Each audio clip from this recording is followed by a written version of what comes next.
1장 1절로 4절까지 말씀을 같이 받도록 하겠습니다. 요한일서 1장 1절로 4절까지입니다. 하나님의 말씀입니다. 말씀을 통하여 주님의 음성을 들을 수 있게 되기를 바랍니다. 말씀을 교독해서 받들어 읽겠습니다.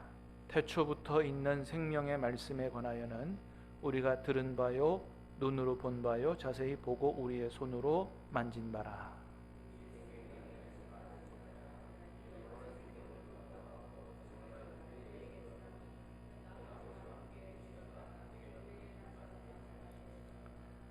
우리가 보고 들은 바를 너희에게도 전함은 너희로 우리와 사귐이 있게 하려 함이니 우리의 사귐은 아버지와 그의 아들 예수 그리스도와 더불어 누림이라.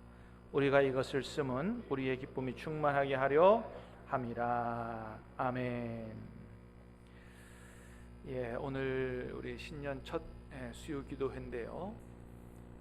가능하면 제가 해마다 첫 번째 수요 기도회 때는 올 한 해 우리가 어떻게 하나님을 섬겨야 될 것인가, 그런 아주 신앙생활의 역점을 설명하고 그것에 대해서 우리 함께 합심해서 올 한 해 우리 당회에서 결정한 우리 신앙생활의 핵심 방향 표를 다 같이 깨닫고 한 마음으로 한 가지 방향으로 하나님을 섬기자 하는 그런 취지로 올 한 해 우리 교회가 추구하는 신앙생활의 방향에 대해서 말씀을 드리고 같이 기도하는 밤으로 그렇게 드리고자 합니다.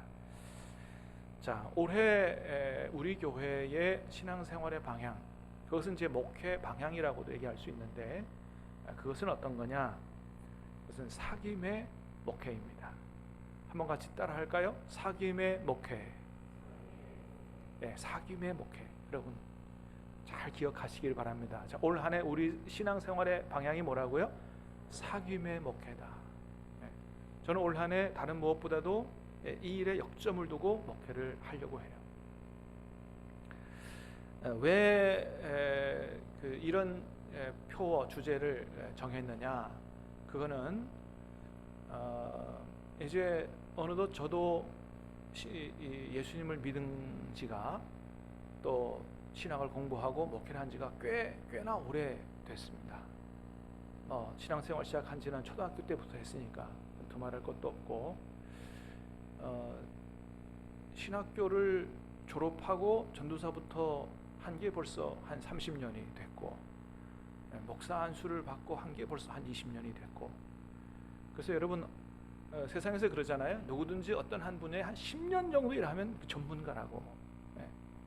근데 목회를 교회에서 20년 30년 했으니까 아무리 돌물이라도 좀 감이 안 오겠어요? 야, 이게 진짜 중요하다. 뭐 그런 감이 안 오겠어요? 그러니까 한마디로 말하면, 제가 이제까지 하나님을 섬기고 신학을, 성경을 공부하고 목회를 해오면서 정말로 놓치지 말아야 될 아주 중요한 신앙생활의 핵심, 이게 확실하게 잡히는 것 같아서 그런 거예요. 그게 뭐냐? 그게 바로 사귐이다 라고 하는 겁니다. 누구와의 사귐이요?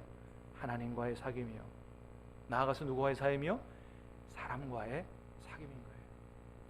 그래서 그 사귐을 통해서 죄로 말미암아 깨어진 관계를 다 회복하고 하나님을 사랑하고 내 이웃을 내 몸처럼 사랑하는 게, 이게 하나님께서 우리에게 가장 원하시는 신앙생활의 핵심이다라고 하는 것이 너무나 확실하게 붙잡히기 때문에, 그동안 우리가 뭐 이것도 하고 저것도 하고 바쁘기도 하고 해서 하나님과의 사귐도 잘 못하고 하나님과의 교제도 잘 못하고 그게 잘 안 되니까 또 사람과의 관계도 잘 못, 이래서는 안 되겠다. 그래서 올 한 해는 무엇보다도 하나님과 사귀는 일, 그 다음에 그걸 바탕으로 믿음의 형제들과 사귀는 일, 그래서 이런 사귐으로 모든 관계를 회복하는, 그래서 하나님 앞에 기쁨이 되고 또 하나님 주시는 복을 받는 이런 한 해가 돼야 되겠다라고 하는 생각으로 사귐의 목회다, 이런 목회 방향을 정했고, 또 우리 당회에서도 장로님들이 그렇게 합시다, 그렇게 해서 결정을 했습니다.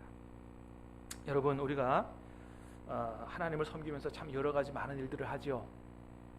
뭐 예배도, 기도도, 봉사도, 뭐 여러 가지를 많이 합니다. 뭐 전도도 하고.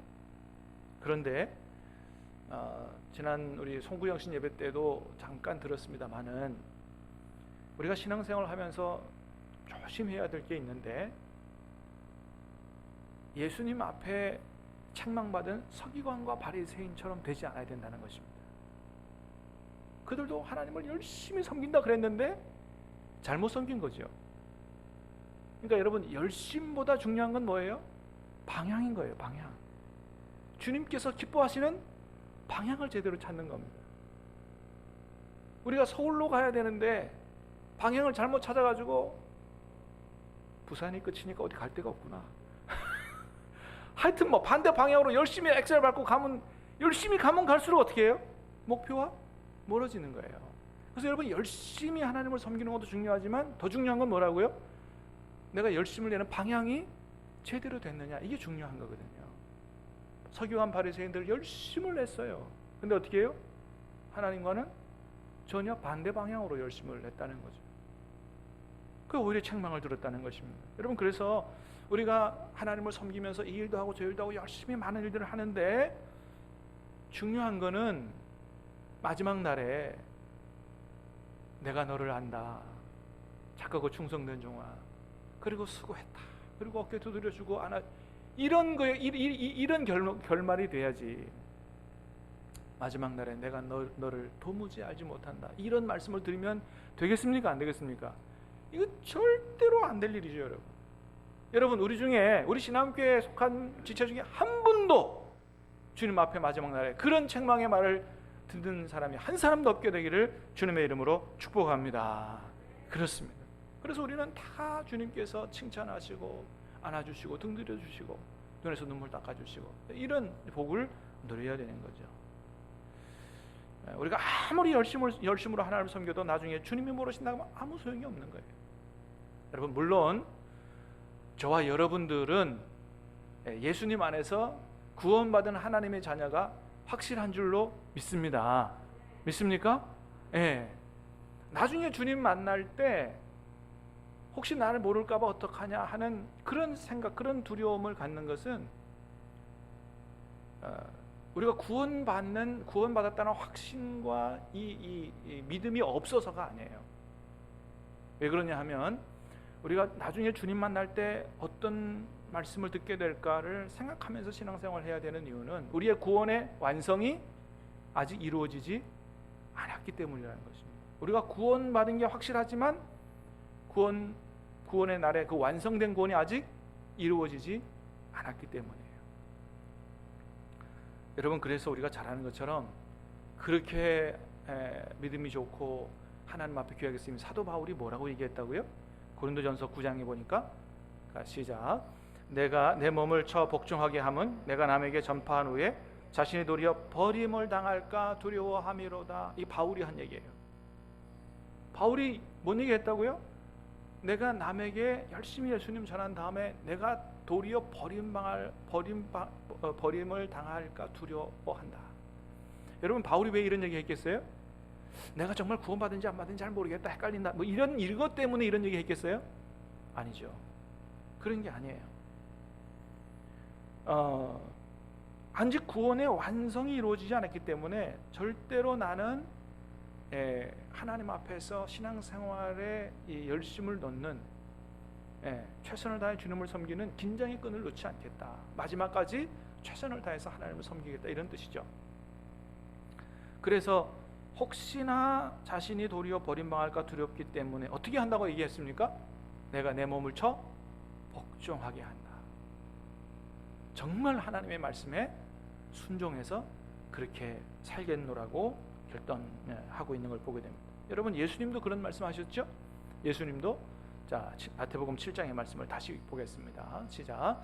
그날에 많은 사람이 나더러 이르되 주여 주여 우리가 주의 이름으로 선지자 노릇하며 주의 이름으로 귀신을 쫓아내며 주의 이름으로 많은 권능을 행하지 아니하였나이까 하리니, 그때에 내가 그들에게 밝히 말하되 내가 너희를 도무지 알지 못하니 불법을 행하는 자들아 내게서 떠나가라 하리라.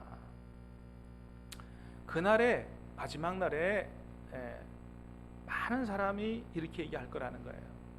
주여 주여 우리가 주님의 이름으로 뭐 선지자 노릇도 하고 귀신도 쫓아내고 많은 권능, 이런 주님의 이름으로 많은 일들을 했습니다. 이런 얘기할 때 주님이 어떤 하는 얘기를 들을 사람이 많다고요? 내가 너희를 도무지 알지 못한다는 얘기를 들을 사람이 많다는 겁니다. 불법을 행하는 자들아 내게서 떠나가리. 주님의 이름으로 많은 일들을 했어요. 근데 주님 모른다는 거예요. 여러분 왜 이런 말씀을 하시는 걸까요? 주님이 내가 너희를 모른다 그랬거든요. 여러분 주님이 원하시는 안다는 건 뭘 의미하는 걸까요? 그거는 들어서 아는 게 아니라 만나고 교제하고 경험하여 아는 거라고 제가 많이 말씀드렸어요. 주님이 말씀하시는 내가 너를 알고 네가 나를 안다는 것은 들어서 아는 게 아니에요. 여러분 설교 시간을 통해서 하나님에 대해서 들어서만 아는 식구가 우리 신앙교회는 한 분도 없게 되기를 축복합니다. 말씀 들은 것이 여러분의 신앙에 온전히 열매 맺혀지기를 주님의 이름으로 축복합니다. 그래서 살아계신 주님과 만나고 교제하고 동행하는 삶을 우리는 필히 그런 신앙생활을 해야 한다는 거예요. 성경에 나오는 모든 주님의 사람들은 다 주님과 교제하고 만나고 교제하고 동행하는 삶을 살았던 사람들입니다. 그러면 성경에서 하나님 앞에 부름 받아서 쓰임 받은 사람들을 한번 보세요. 그 중에 한 사람도 하나님 만난 적이 없고 그냥 자기가 하나님 일을 열심히 해서 하나님 앞에 귀하게 쓰임 받았다, 이런 사람 있으면 여러분 한번 손에 꼽아 보시길 바랍니다. 하나님의 사람으로 부름 받아서 하나님의 일에 귀하게 쓰임 받은 모든 사람들이 다 살아계신 하나님과 교제하면서 주의 음성을 듣고 거기에 순종하며 그렇게 살아갔다라고 하는 것을 우리는 성경을 통해서 너무나 분명하게 보게 되죠. 여러분 그래서 마가복음 3장에서는 주님이 이렇게 말씀하세요. 같이 봅니다. 시작. 이에 12를 세우셨으니 이는 자기와 함께 있게 하시고 또 보내사 전도도 하며 귀신을 내쫓는 권능도 가지게 하려 하심이라. 예수님 12제자를 부르셨어요. 12제자를 부르셨는데 이는 부르신 이유가 뭐라고요? 14절에 보니까 자기와 함께 있게 하시고 또 보내사 전도도 하며 그 다음에 귀신을 내쫓는 권능도 가지게 하려 하십니다. 그러니까 이 말씀을 잘 보면 예수님이 제자들을 부른, 하나님의 일꾼으로 부른 목적이 제일 첫 번째가 뭐라는 거예요? 주님과 함께 있는 것입니다. 그리고 또 보내사 전도도. 그러니까 여러분 전도가 먼저가 아니에요. 귀신을 내쫓는 어떤 영적인 일, 하나님의 일이 먼저가 아니라는 거예요. 그 일 하기 전에 뭐가 먼저라고요? 주님과 함께 있는 게 먼저라고요. 믿습니까? 여러분 거기서부터 다 나오는 거예요. 근데 여러분 우리는 많은 경우에 거꾸로 한다 이거예요. 하나님과 만나고 교제하는 일들은 잘 안 하려고 그러고 그 일을 자꾸 하려고 그런단 말이죠. 그러니까 그게 잘못하면 그게 주님의 뜻에 따른 일이 아니라 그게 자기 일이 되고 자기 성취가 되고 주님과는 아무 관계없는 허망한 일이 될 수가 있다. 이럴 위험성이 있다고 하는 겁니다. 그걸 마태복음 7장에서 잘 보여주는 거예요. 주님의 이름으로 선지자 노릇도 하고 그게 목회 아니겠어요? 주님의 이름으로 뭐 이것도 하고 저것도 다 했는데 나중에 주님이 모른다고 말씀하신다니까요. 만난 적이 없다는 거예요. 불법을 행했다는 거예요. 뭐예요? 아무리 주님의 이름으로 많은 일을 했어도 주의 뜻에 순종한 것이 아니기 때문에 주님과는 아무런 관계 없는 일이 돼버린다라고 하는 것이죠. 그래서 우리가 진정으로 주님의 뜻대로 살기 위해서 마지막 날 주님 앞에 칭찬 듣기 위해서는 뭐가 가장 먼저 선행이 되어야 된다고요? 주님과 함께 하는, 주님과 함께 있는 시간, 주님과 사귀는 시간, 주님과 친밀하게 교제하고 동행하는 것이 우선돼야 된다라는 것입니다. 이게 굉장히 중요한 거, 이게 제일 중요한 겁니다. 그러므로 사랑하는 여러분, 올 한 해 하나님을 섬기면서 우리 신앙생활의 중점을, 역점을 주님과의 사귐에 두시기를 주님의 이름으로 축복합니다. 이걸 놓치지 않도록 해야 된다. 이걸 확보하고 그 다음에 주님 주시는 기쁨으로, 주님 주시는 능력으로, 주님 주시는 지혜로, 주님 주시는 마음으로 그럴 때 주님과 함께 일하고 우리가 주님의 뜻을 따라 일하고 주님께 영광이 되는 하나님의 일이 되게 될 줄로 믿습니다. 그래서 올 한 해 우리가 하나님과 신앙생활을 우리가 질서 있게 잘 정리하는데 제일 먼저 중요한 걸 먼저 하고 그 이후의 것들을 잘 하자. 그래서 2024년도 신앙생활의 표, 신학교 신앙생활의 표는 뭐라고요? 사귐의 목회다. 방향이 사귐의 목회예요. 그래서 그걸 조금 풀어보면 일에서 사귐으로, 업적에서 관계로, 소유에서 존재로. 그러니까 일 먼저 하려고 하지 말고 뭐 먼저 하자고요? 사귀는 거 먼저 하자. 자꾸 뭘 해서 업적 쌓으려고 하지 말고 뭐예요? 관계를 중요하게 생각하자. 소유보다도 존재를 더 중요하게 생각하자. 그렇습니다. 여러분, 하나님은 우리가 많은 일을 하고 업적을 쌓는 것보다 관계를 더 중요하게 여기시는 분이신 줄로 믿습니다. 틀림없어요. 여러분, 왜 하나님께서 독생자 예수 그리스도를 십자가에 내어주시고 희생시키셨다고요?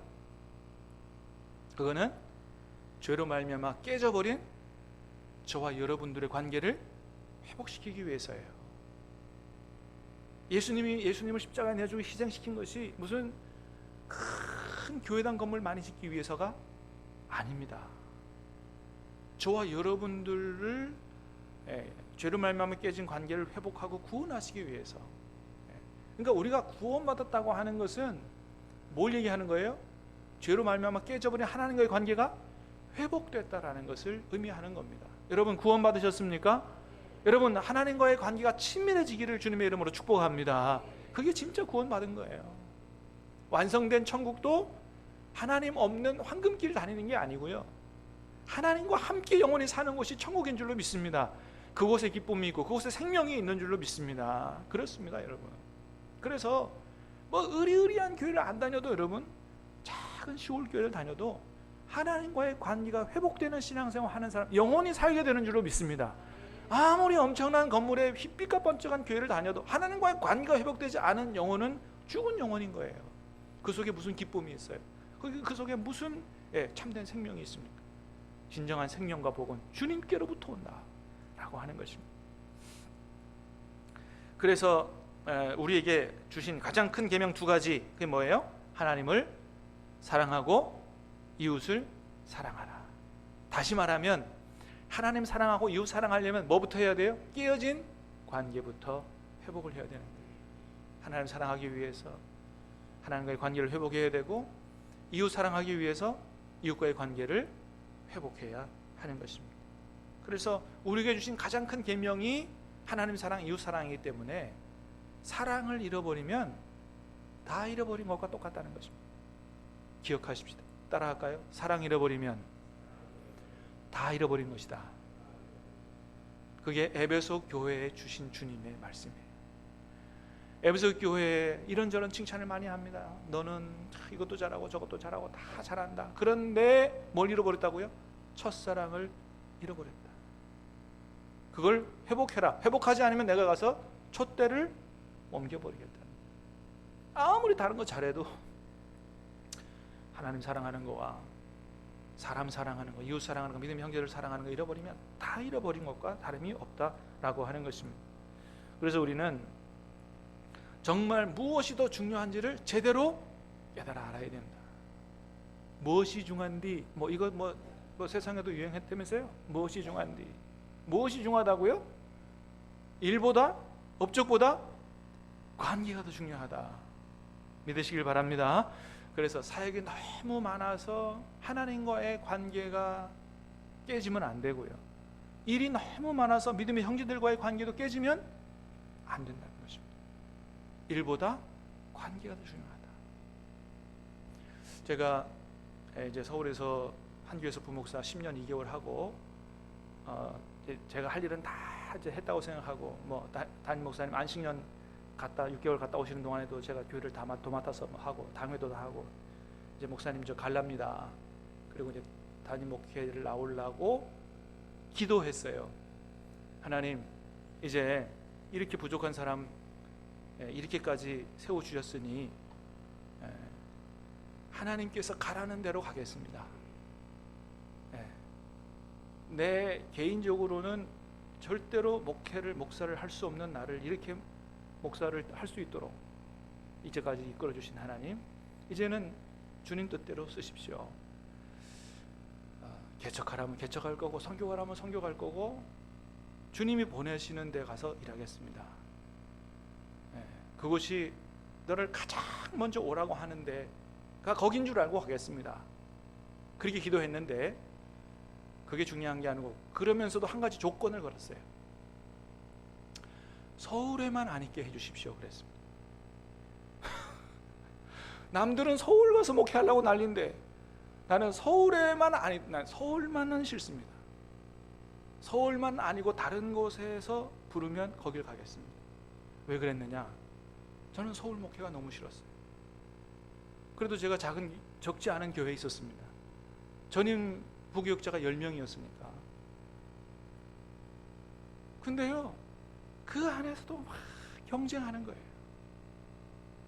참 창피한 일이지만 부교육자들끼리도 경쟁하는 거예요. 알력이 있어요. 사역은 1년 12달 팽글팽글 돌아가요. 얼마나 사역이 많은 교회인지 몰라요. 사역은 엄청나게 잘해. 일은 엄청나게 많이 해. 근데 관계가 안 되는 거예요. 전부 관계가 사무적이에요. 행복하지 않아요. 이게 교회일까? 이게 하나님의 나라일까? 아닌 것 같았어요. 그래서 그런 일보다도 관계를 더 중요하게 여기는, 서로를 아끼고 사랑하고 위해주고 행복하게 목회할 수 있는 그런 교회를 갔으면 좋겠다 하는 마음이 있었어요. 근데 하나님이 어디로 보내셨다고요? 제대로 온 거 맞죠? 아멘을 안 하시네. 제대로 온 거 맞는 것 같습니다. 아멘을 안 하시네. 여러분도 못 믿어요? 우리도 신앙기를 못 믿어요? 여러분, 서울에 있는 교회보다 훨씬 나은 줄로 믿으시길 바랍니다. 믿거나 말거나 내가 경험한 거니까. 그래서 서울의 큰 교회에서 사역할 때보다 훨씬 더 행복해요. 우리 교회는 정이 많잖아요. 내가 많이 부족함에도 불구하고 다 이해해주고 용납해주고. 그렇습니다. 여러분, 진정한 행복은 관계에서 오는 줄로 믿습니다. 천국과 영생도 관계에서 오는 줄로 믿으시길 바랍니다. 예수님 말씀이에요. 요한복음 17장 3절입니다. 같이 읽겠습니다. 시작. 영생은 곧 유일하신 참 하나님과 그가 보내신 자 예수 그리스도를 아는 것이니이다. 영생이 뭐라고요? 곧 유일하신 참 하나님과 그가 보내신 자 예수 그리스도를 아는 것이다. 그 아는 것이 뭐라고요? 경험하여 알다라는 뜻이에요. 영생이 죽지 않게 오래 사는 게 아니에요, 여러분. 영생의 본질과 핵심은 그게 아니에요.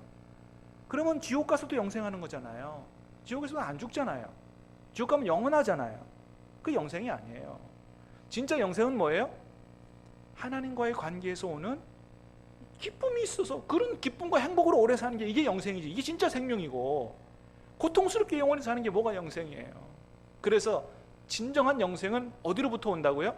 하나님과 예수님과 경험하고 교제하여 아는 것으로부터 온다고 주님이 말씀하시는 것입니다. 그래서 일보다 사귐으로, 업적보다 관계로, 소유에서 존재로, 삶의 방식이 소유보다 존재의 형식으로 바꾸자는 거예요. 소유를 중점적으로 중요하게 생각하는 삶의 방식은 세상 사람들의 삶의 방식이에요. 얼마나 누가 많이 갖느냐, 여기에 행복이 있다고 생각하는 거죠. 근데 성경이 말하는 진정한 행복은 뭐예요? 소유보다 존재입니다. 존재를 귀하게 여기고 우리 존재가 얼마나 주님 닮아가도록 하는가, 여기에 진정한 복이 있다라고 하는 것입니다. 우리를 다 부자 만들려고 하나님이 우리를 구원시킨 게 아니고 주님 닮아가게 하려고 우리를 구원하신 줄로 믿습니다. 이것이 우리의 구원의 목적이고 하나님의 관심이에요. 자, 그래서 2024년 표는 뭐라고요? 사귐의 영성으로 모든 관계를 회복하라. 다 같이 읽겠습니다. 시작. 사귐의 영성으로 모든 관계를 회복하라. 그러십시다. 첫 번째는 하나님과의 사귐, 그 다음엔 믿음의 형제들과의 사귐, 나아가서는 이웃과의 사귐을 통해서 이 땅에 하나님의 나라를 이루어가는 것이죠. 그래서 이렇게 하자는 거예요. 하나님과의 사귐. 첫 번째는 뭐예요? 예배를 통해서. 여러분, 예배 시간을 통해서 주님 만나는 복이 있게 되기를 축복합니다. 두 번째 뭐예요? 매일 말씀 묵상을 통해서, 기도를 통해서. 여러분, 이거를 꼭 놓치지 마세요. 저는 정말 우리 모든 신앙교회 성도님들이 예배를 통하여 공동체적으로 하나님 만나는 것도 중요하지만 개별적으로 여러분 개별의 시간을 내셔가지고 개인적으로 하나님을 만나시기를 바랍니다. 예배를 통해서 만나는 것도 은혜로운 하나님이지만 개인적으로 하나님 만나는 게 더 깊어요. 거기서 은혜가 쏟아져요, 여러분. 이건 제가 다 경험하고 누린 축복이기 때문에 확실히 말씀을 드립니다. 그래서 말씀 묵상 꼭 하시고 시간 내셔서 기도 꼭 하시기를 바랍니다. 그리고 수요 기도회 때마다 하나님과 사귐의 기도를 가질 수 있도록 월 한 번 정도는 최소한 우리가 합심해서 기도하는 시간은 안 갖고 좀 깊이 여러분 개인 기도할 수 있도록 시간을 드리려고 그래요. 그다음에 이제 봄에는 우리 재직들, 우리 신임 재직들도 많기 때문에 릴레이 기도도 하려고 합니다.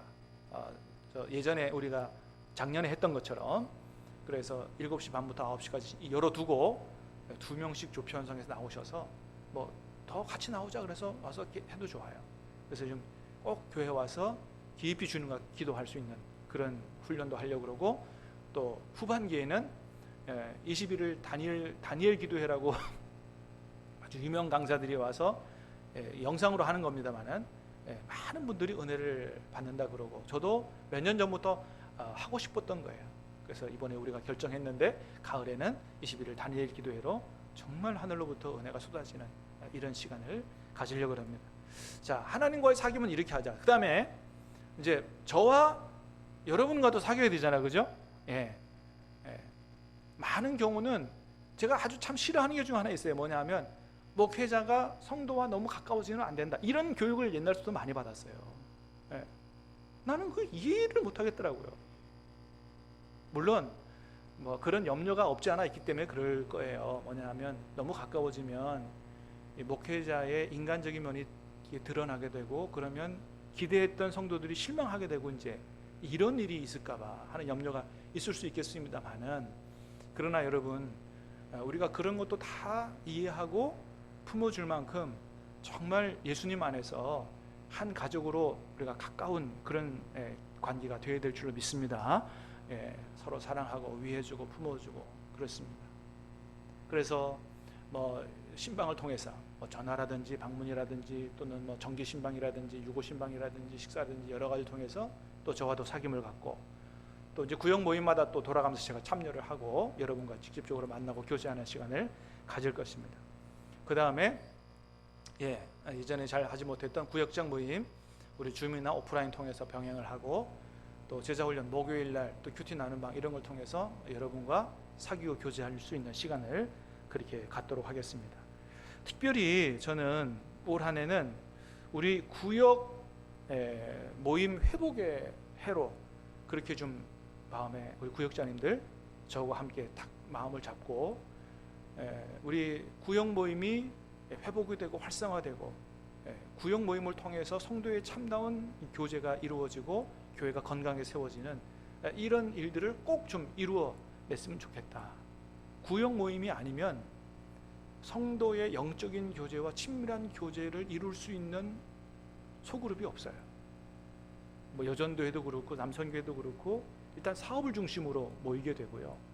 그래서 구역이 그 역할을 잘 해줄 때 서로 삶도 나누고 신앙생활도 나누고, 그래서 영적인 교제를 통해서 진짜 신령한 기쁨을 얻고 우리가 구원받는 한 형제 자매인 것을 느끼고 행복해하고 영혼을 살리고 같이 기도하고, 그래서 구역 모임은 다른 소그룹과 다르게 얼마나 중요한 모임인지 몰라요. 그래서 올 한 해는 무슨 방법을 쓰더라도 구역 모임 회복의 해로 이렇게 정하고 우리가 한번 열심을 내자라고 하는 것입니다. 그래서 모든 성도들이 매일 성경 가지고 하나님과 교제하고 그때 받았던 은혜들을 구역 모임에서 다 서로 쏟아놓고 간증하고 하면서 은혜를 받고, 그래서 하나님과의 관계가 회복하고 믿음의 형제들과의 관계가 회복하는 전초기지로서 구역이 이 역할을 잘 해주면 좋겠다라고 하는 것입니다. 자, 그 다음에 교우들끼리의 사귐입니다. 구역 모임, 동호회 올해도 야외 예배를 준비하고 있습니다. 그 다음에 가능하면 중창단도 좀 만들어서 찬양하는 모임들도, 남성 중창단 우리 전성호 장로는 굉장히 관심을 많이 가지고 계시고, 우리 여성 중창단도 좀 만들고 해서 그렇게 또 교제할 수 있으면 참 좋겠고요. 그 다음에 우리가 요람을 만든 지가 한참 됐는데 올해 전교인 사진 촬영해서 사진첩을 좀 만들까 생각을 해요. 제가 잘 가는 제 아주 친한 형님 목사님, 예전에도 제가 와서 말씀드렸으면 담터교회라는 교회가 있습니다. 교회 크기는 우리와 비슷해요. 거기서 갔더니 사진첩을 만들었더라고요. 근데 얼마나 예쁘게 잘 만들었는지 몰라요. 그거 가지고 성도들이 너무 좋아하더라는 거예요. 그 사진을 제가 몇 장 좀 보여드릴게요. 저런 책자인데 소책자입니다. 저 교회도 이렇게 벽돌로 안 짓고 이렇게 아주 조립식으로 이렇게 졌고, 또 컨테이너 박스로 또 연결해 짓고 그래가지고 했는데 얼마나 잘 지은지 몰라요. 저렇게 다 전교인이 찍고 밑에다가 이름을 다 적어놨어요. 여긴 누구다, 여긴 누구다. 그래가지고 언제 보더라도 누가 누군지 알 수 있도록. 교회 크기도 우리랑 비슷하죠?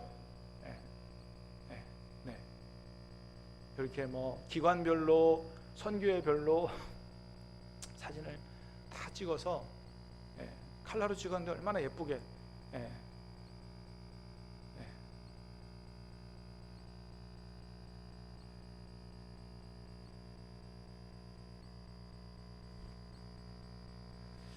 선명도가 떨어져서 여러분 잘 안 보이는데, 그래서 우리도 예배 실황부터 해서 구역 모임도 찍고 남성교회 여성교회도 찍고 봉사하는 것도 찍고 해서 사진첩을 만들어서 모든 가정에게 다 배부하고 우리가 그 아름다운 모습들을 좀 기억하고 간직하면 좋겠다.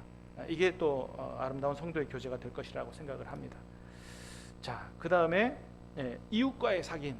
이웃과의 사귐이 있다면 그거는 12차 새생명 잔치인데, 전반기는 우리 구역 중심의 잃은 양 찾기를 하려고 그래요. 그래서 교회 잘 다니다가 못 다니는 분들 전반기에 우리가 구역에서 열심히 전도하고 해서 다 이제 코로나로 인해서 안 나오시는 분들 다 좀 회복시킬 수 있도록, 그래서 구역 전도가 되겠고, 나중에 다 시상을 좀 하려고 그래요. 상품은 아직 결정하지는 않았는데 제 생각에는 1등 한 분 금 한 돈 주고 하면 좋겠어요. 금 한 돈 가지고 안 되려나? 금 거북이 줘야 되나? 하여튼 후반기에는 가족 전도를 하려고 합니다. 이제까지 우리 교회로 다 초청했는데 많이 오시는 게 좋긴 한데 단점이 뭐냐 하면 그 다음 주는 아무도 안 온다는 거예요. 그래서 이번에는 제가 서울에 있을 때 한번 남편 전도를 했어요. 남편 전도를 어떻게 했냐면 예식장 홀을 빌렸습니다.